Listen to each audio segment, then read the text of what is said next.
Data analyst is a great career in my opinion, but the truth is, it's not for everybody. Being a data analyst for a couple of months now, I can see how it can be a miserable experience for someone with the characteristics that I'm going to share today. I personally believe that it's a role that you have to enjoy a little bit or have a passion for certain aspects of the job. Like myself, I don't enjoy all the aspects of being a data analyst, but for the large majority, I do. So firstly, if you're someone that don't enjoy learning, then I personally believe that being a data analyst might not be a good fit for you. Why? Because the learning doesn't stop once you land your first job opportunity. In fact, you have to probably learn even more once you land your first job, because obviously once you land your first job, then you actually know what tools you're going to use, because at the start when you're applying for jobs, or you're trying to get your foot in the door, you're learning various things and you don't really know which company you're going to end up at, and what tools they're going to use. So once you get to that company, you have to learn more about those tools and try and get better and better and better. So the learning doesn't stop. Okay, the learning doesn't stop, and it's an industry that is evolving at such a rapid pace. Okay, it's every day is changing, and that's a good thing, because that's the reason why it's probably one of the hottest industries right now and presenting a lot of opportunities. But that also means you have to learn a lot. There's no shortcut with that. With myself, when I joined my company, um, you know, we, at the time when I joined, they're mainly using Excel and Power BI, but now we find ourselves learning more and more advanced tools, and they want us to learn more about Python and R and SQL and all those things. So you have to continue to learn, because you have to. They're always trying to improve. Okay, like right now, one of the projects that I'm working on is improving their Power BI dashboard that they have. Because new tools have come out, and they've realized that they can make it even more robust. So it just, the learning doesn't stop. So if you're someone that thinks you're just learning to get your foot in the door, then you might be making a mistake, because you have to learn a lot. And a lot of times, I'll be honest with you, you're gonna have to find yourself, because when are you gonna get the time to learn? Okay, it's probably gonna be sometimes after work on the weekends or that kind of thing.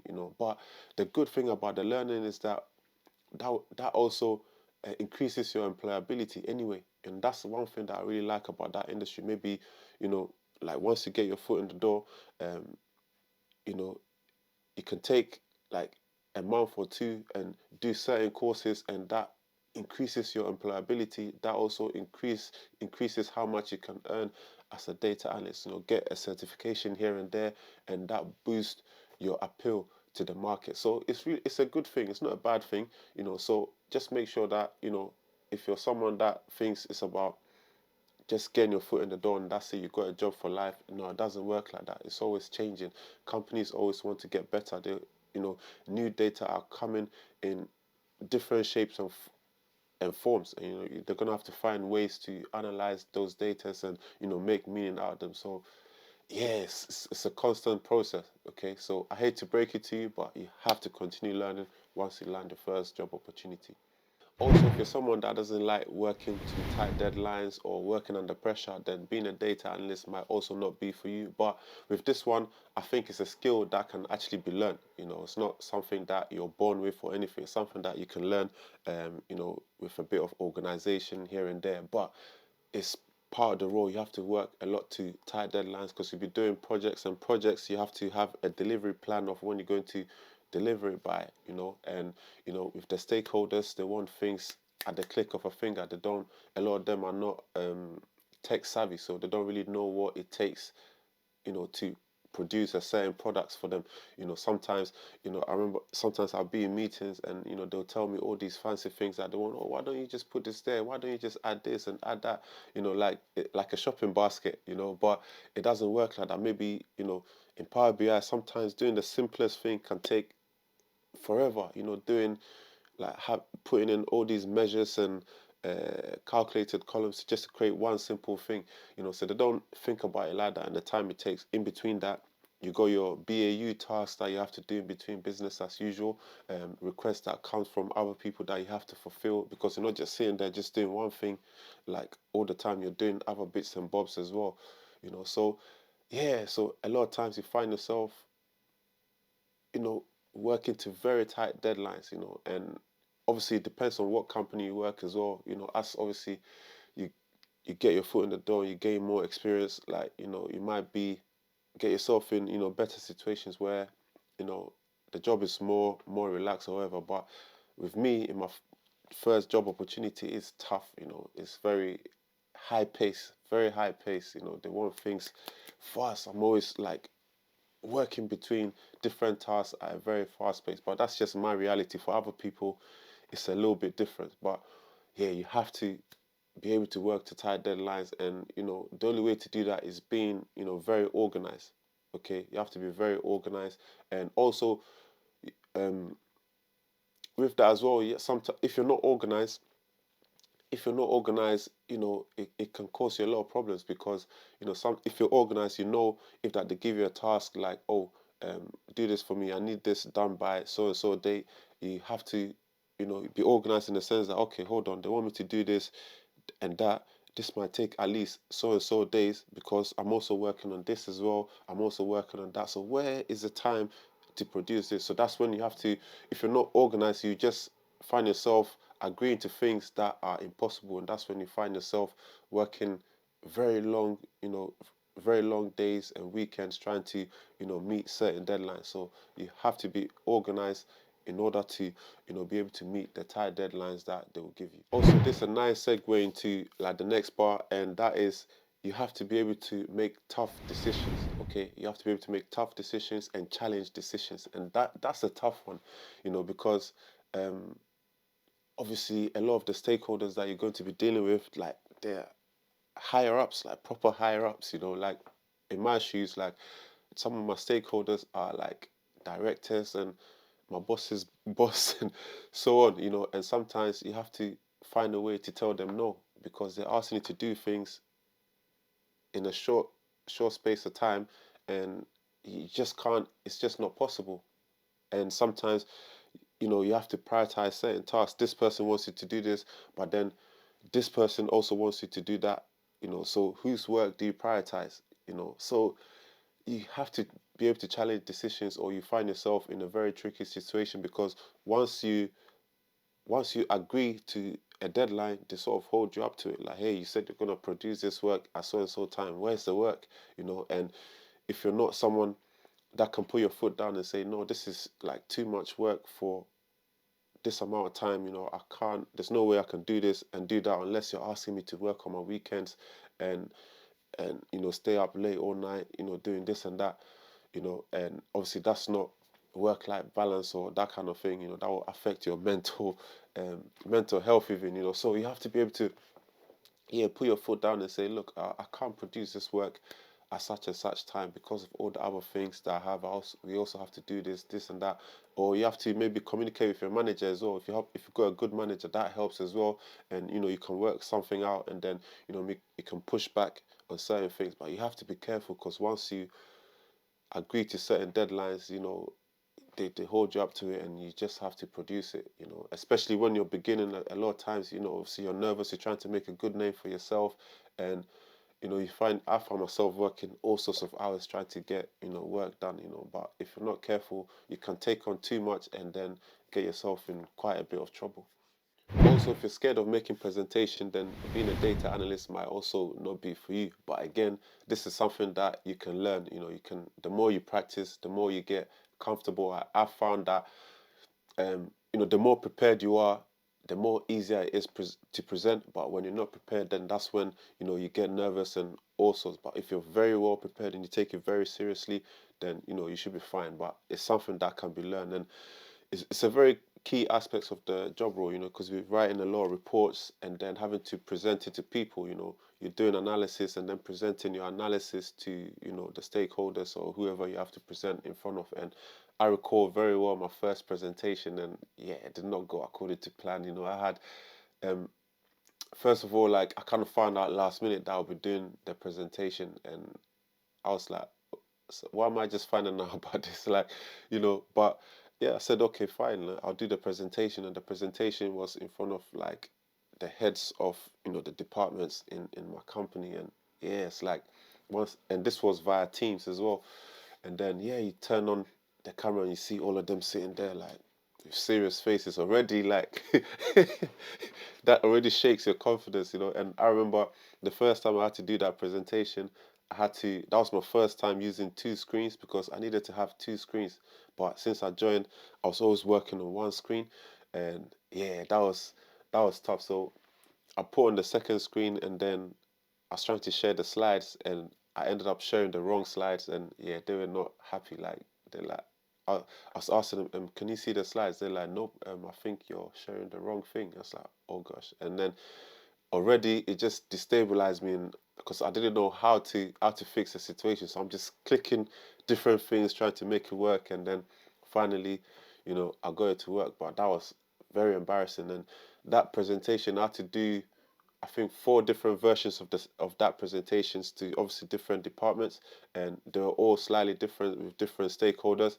Um, but the next one, like, the people that were in the previous one, for the next one were like, before I even started, they're like, can we make sure we have the right screens on before we start the presentation? I was like, oh damn, like, so already again, that just makes you nervous straight away, and but it's part of it. You just have to do it. The more you do it, it's about reps. The more repetitions you do, the more easier it becomes. So it's something that can definitely be learned. So if you're starting your journey now, I recommend maybe, yeah, doing some presentation in front of friends and family, and just to get the reps out there if you're someone that's nervous, because the only way to overcome this is by doing. If you don't do it, you're just never gonna overcome it. So yeah, practice in front of friends and family, practice in front of the mirror, and so on.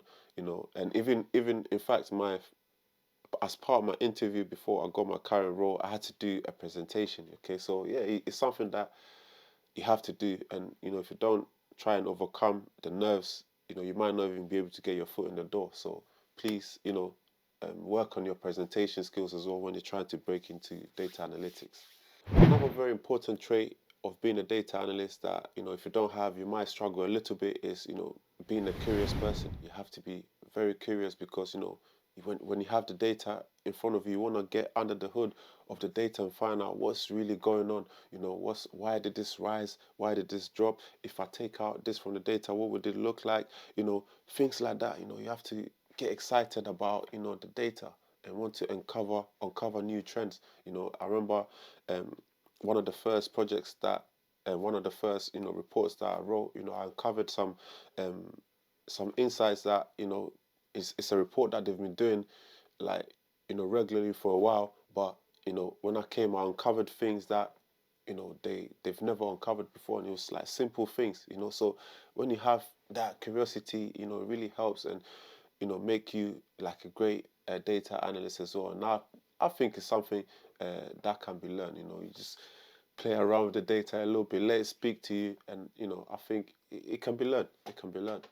All right. So the next one is actually quite a serious one, and I should have probably put this at the start of the video. Okay, and that is, if you're someone that can easily be swayed by people, then you might have a difficult time being a data analyst, because being a data analyst, you have to it's just you and the data. You have to let the data speak to you, rather than try to force the data to spin a certain narrative or that kind of things. Because let's be honest, with data, you can use data anyhow to um, present a certain message. If you want to send a certain message, you can manipulate data in a way to give whatever message that you want to give. It's like football. Sometimes, you can make, using stats, you can make a player look really bad, but at the same time, you can make a player really good with the same data. Okay, so data is very important, and it's very, very powerful. Okay, very, very powerful, and how it's used can, it, it can be used in different ways. It can be used to do wrong, and it can be used to do right. You understand? And sometimes when you're a data analyst, some people might try and um, force you to get the data to say certain things that maybe you're not comfortable in presenting. Okay, so all I'm saying is basically you have to be careful with bias within data. That's what I'm trying to say. Yeah, try not to be biased when you're dealing with the data. When you're dealing with the data, only use the data that's presented in front of you, and let the data speak to you, rather than you trying to get the data to say something else. And sometimes, you know, like when you're working in real life situations, some people can press you to get the data to spin a certain narrative to fit their agenda. Okay, so that's when you have to be careful and put your foot down and say, look, no, I'm looking at the data.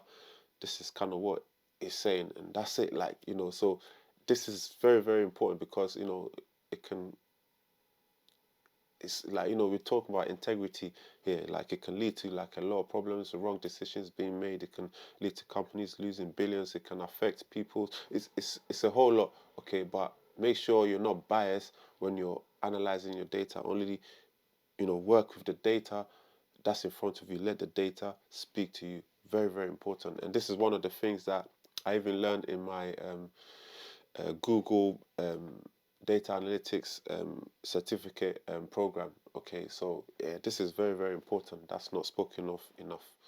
Also, lastly, if you're someone that is terrible at relationships, forming relationships with people, then you have a difficult time being a data analyst, because being a data analyst is all about relationships, especially if you're working you know in a corporate setting or wherever. You need people to get the job done. Sometimes you need to get the data from a certain group of people. Sometimes you need information from certain people to do whatever you need to do. And if you haven't got a good relationship with those people, it would be a tough time for you, because they'll drag their feet to getting that information to you. um, and remember, a lot of times when you're doing some project work or whatever work you're doing, a lot of time obviously there's a deadline and agreed time to deliver that work. And obviously the longer it takes you to produce a work. And your bosses, they don't care about that side of things. It's up to you to produce the work. Okay, it's not on them to go and form the relationships, or go and force someone to get you the things that they need. That's on you. You have to do that. Okay, so you need to be forming good relationships with the people that you're going to be working with. Maybe you just join a new organization and you realize that, oh, you're going to need information a lot from this people and that people. Maybe it might be worth, like, when you first start, arrange a meeting with them and try and introduce yourself, what you're working what you'll be working on, how you can work well together. If you're in the same you work in the same office or wherever, make the effort to interact with them during breaks, and just do nice things. You have to learn how to form meaningful relationships with people. So if you're someone that's don't like to talk to nobody, you like to just be on your own all the time, and you know also, if you also take long to help people, they'll do the same thing back. It's like a give and take kind of relationship. So it's very very important that you're nice to people. When you're a data analyst, you form good relationships with people, make the effort to communicate with people, talk to people, and that will help you along the way. So guys, that's all I got for you today. I hope you enjoyed this video. If you did enjoy this video, then please do well to like and subscribe to my channel. It will really help me a lot. My goal now is to try and reach 1,000 subscribers, and any form of help would be really appreciated. Whether you're liking the video, watching the videos all the way to the end, subscribing to the channel, all of that would be a great help. And I really appreciate all the support I've got from you guys so far. I've been Alex. Thank you for watching, and I'll see you in the next one. Peace.